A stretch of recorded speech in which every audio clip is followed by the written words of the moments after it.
wano wo dia ye ya odo jeje va ve wo maison.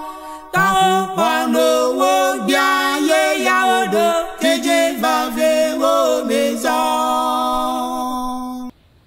Nyata fe onya ba ka ho wano wo dia ye ya odo eye hegbe hedonata mina mia do mia fa de konu pe mia fa gbogbo de nugo ya ta oda ka kplen fo kojo lowo na ehwenyaji na mia stro mia fa de konu o nutinya o hakpanya o abobubu o lododo hotutu o klebubu o hena na alododo wona si alonugo mokukula atincha yom la ka hojesi 0242 582123 0242 582123. Alo mi atencha phone la WhatsApp.